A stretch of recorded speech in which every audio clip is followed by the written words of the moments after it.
നമസ്കാരം. രക്തം പരിശോധിച്ചപ്പോൾ യൂറിക് ആസിഡ് കൂടുതൽ. ഇതോടുകൂടി ഇക്കാലം അത്രയും ശരീരത്തിന്റെ ഓരോ ഭാഗത്തുണ്ടായിട്ടുള്ള വേദനകളുടെയും മൊത്തത്തിലുള്ള ഉത്തരവാദിത്തം ഈ യൂറിക് ആസിഡിന് മേൽ ചാർത്തുന്നവരാണ് മിക്കവരും. എന്നാൽ യൂറിക് ആസിഡ് അങ്ങനത്തെ ഒരു പ്രശ്നക്കാരനാണോ?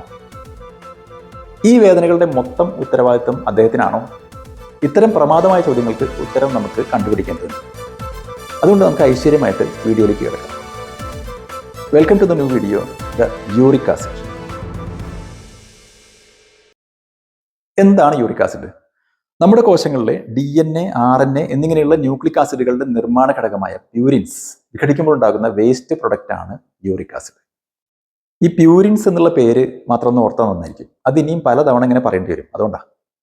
അങ്ങനെ ശരീരത്തിൽ ഉണ്ടാകുന്ന പ്യൂരിന് പുറമെ നമ്മൾ കഴിക്കുന്ന red meat, organ meat, seafood അങ്ങനെയുള്ള പല ഭക്ഷണവസ്തുക്കളിലും പ്യൂരിൻസ് കൂടുതലായി അടങ്ങിയിട്ടുണ്ട്. അതുകൊണ്ട് തന്നെ ഇത്തരം ഭക്ഷണ പദാർത്ഥങ്ങൾ കഴിക്കുമ്പോഴും ശരീരത്തിൽ യൂറിക് ആസിഡിന്റെ അളവ് സ്വാഭാവികമായും കൂടാം. സാധാരണ ഇതിൽ 3.5 തൊട്ട് 7 മില്ലിഗ്രാം പെർ ഡെസിലിറ്റർ ആണ് രക്തത്തിലെ യൂറിക് ആസിഡിന്റെ അളവ്. യൂറിക് ആസിഡ് കിഡ്നി വഴി ഫിൽട്ടർ ചെയ്യപ്പെട്ട് മൂത്രത്തിലൂടെ പുറത്തു പോവുകയാണ് ചെയ്യുക. രക്തത്തിലെ യൂറിക് ആസിഡ് അപ്പോൾ എങ്ങനെയൊക്കെ ആയിരിക്കും കൂടുക? അല്ലെങ്കിൽ അതിന്റെ കാരണങ്ങൾ എന്തൊക്കെയാണ്? സ്വാഭാവികമായും കൂടുതൽ പ്യൂരിൻസ് അടങ്ങിയ ഭക്ഷണം കഴിക്കുന്നതിലൂടെ യൂറിക് ആസിഡ് പ്രൊഡക്ഷൻ കൂടുമ്പോൾ ഇതിനെപ്പറ്റി നമ്മൾ പിന്നീട് വിശദമായിട്ട് പറയുന്നുണ്ട്. വെള്ളം കുടിക്കുന്നത് വളരെ കുറയുകയാണെങ്കിൽ മൂത്രത്തിന്റെ അളവ് കുറഞ്ഞ് യൂറിക് ആസിഡ് ശരീരത്തിൽ നിന്ന് പുറന്തള്ളപ്പെടുന്നത് കുറയാം. രക്തത്തിലെ യൂറിക് ആസിഡിന്റെ അളവ് അങ്ങനെ കൂടാം. കിഡ്നിയുടെ പ്രവർത്തനത്തിൽ തകരാറ് വന്ന് യൂറിക് ആസിഡിന്റെ പുറന്തള്ളാനുള്ള കപ്പാസിറ്റി കുറയുമ്പോൾ രക്തത്തിലെ യൂറിക് ആസിഡിന്റെ അളവ് കൂടും. മറ്റു ചില രോഗാവസ്ഥകളിൽ, ഉദാഹരണമായിട്ട് രക്താർബുദമുള്ളവർക്ക്, ശരീരത്തിലെ ചുവന്ന രക്താണുക്കൾ നശിക്കുന്ന ഹീമോലൈസിസ് രോഗമുള്ളവർക്ക്, സോറിയാസിസ് രോഗമുള്ളവർക്ക്, ഇവർക്കൊക്കെ യൂറിക് ആസിഡിന്റെ ലെവല് കൂടുതലായി നിൽക്കാൻ സാധ്യതയുണ്ട്. പ്രഷറിനും നീരിനുമുള്ള ഡയൂററ്റിക്സ് പോലുള്ള ചില മരുന്നുകൾ കഴിക്കുന്നവർക്ക് ചിലപ്പോൾ യൂറിക് ആസിഡിന്റെ അളവ് സാധാരണത്തിൽ കുറച്ച് കൂടി നിൽക്കാം. കീമോതെറാപ്പി, റേഡിയേഷൻ തെറാപ്പി എന്നിവ എടുക്കുന്ന രോഗികൾക്ക് യൂറിക് ആസിഡിന്റെ ലെവല് പൊതുവെ കൂടുതലായിരിക്കും. ജനിതകപരമായ കാരണങ്ങളാൽ ചില ആളുകൾക്ക് യൂറിക് ആസിഡിന്റെ പ്രൊഡക്ഷൻ ശരീരത്തിൽ കൂടുതലായിരിക്കും. സ്വാഭാവികമായിട്ടും ഇവരുടെ രക്തത്തിലെ യൂറിക് ആസിഡിന്റെ അളവ് കൂടുമല്ലോ. തടി വളരെ കൂടിയ ആളുകളിൽ യൂറിക് ആസിഡ് കൂടാൻ സാധ്യതയുണ്ട്. ഇനി യൂറിക് ആസിഡ് കൂടിയാൽ എന്ത് സംഭവിക്കും? രക്തത്തിൽ യൂറിക് ആസിഡിന്റെ അളവ് കൂടിയിരിക്കുന്ന അവസ്ഥയാണ് ഹൈപ്പർ യൂറിസീമിയ എന്ന് പറയുന്നത്. അതിനെന്തെങ്കിലും ലക്ഷണങ്ങൾ ഉണ്ടാവണമെന്ന് നിർബന്ധമൊന്നുമില്ല. ഒട്ടുമിക്കാറ് ആളുകളിൽ ഒരു ലക്ഷണം ഉണ്ടാവാറില്ല. അങ്ങനെയുള്ള അവസ്ഥയിൽ അതൊരു പരിധിയിൽ കവിഞ്ഞ് കൂടുതലില്ലെങ്കിൽ അതിന് പ്രത്യേകിച്ച് ഒരു ചികിത്സയൊന്നും വേണമെന്നില്ല.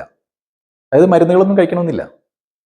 യൂറിക് ആസിഡ് കൂടി സന്ധികളിൽ അതിന്റെ ക്രിസ്റ്റൽസ് അഥവാ യൂറിക് ആസിഡ് തരികൾ പോയി അടിഞ്ഞു കൂടുമ്പോൾ ജോയിന്റിൽ ഉണ്ടാകുന്ന കടുത്ത വേദനയോട് കൂടിയ രോഗാവസ്ഥയാണ് നമ്മൾ ഗൗട്ട് എന്ന് വിളിക്കുന്നത്.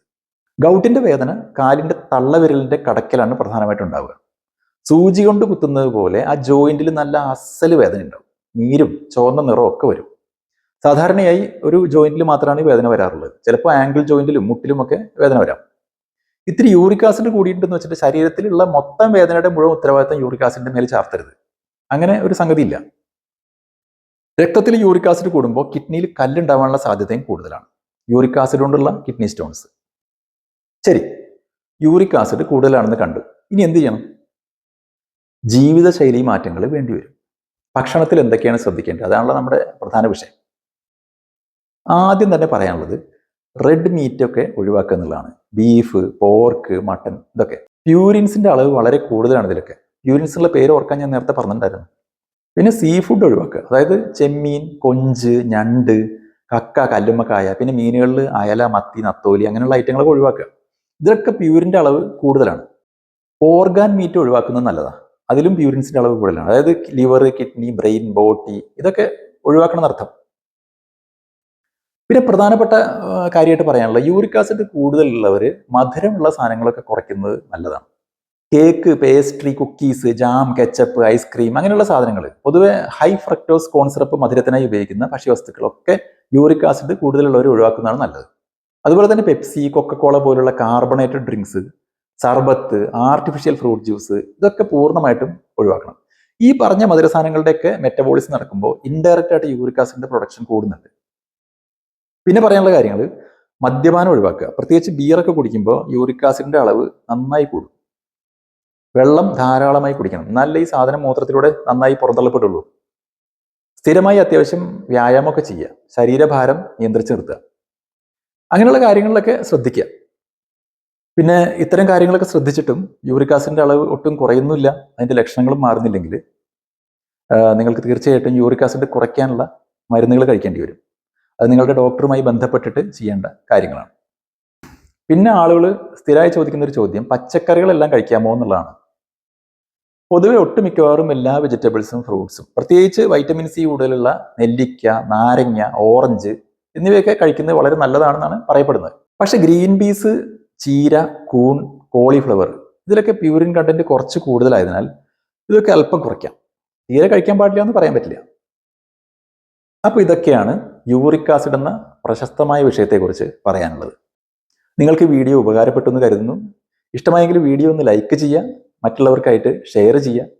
ഈ ചാനൽ ഇതുവരെ സബ്സ്ക്രൈബ് ചെയ്തിട്ടില്ലെങ്കിൽ അതുകൂടി ഒന്ന് പരിഗണിക്കുക. നിങ്ങൾക്ക് ഈ വിഷയത്തിൽ ഇനി എന്തെങ്കിലും സംശയങ്ങളുണ്ടെങ്കിൽ താഴെ കമൻ്റായിട്ട് രേഖപ്പെടുത്തുക. കഴിയുന്ന രീതിയിൽ മറുപടി നൽകാൻ ശ്രമിക്കാം. പുതിയൊരു വീഡിയോയുമായി വരുന്നവരെ നന്ദി, നമസ്കാരം.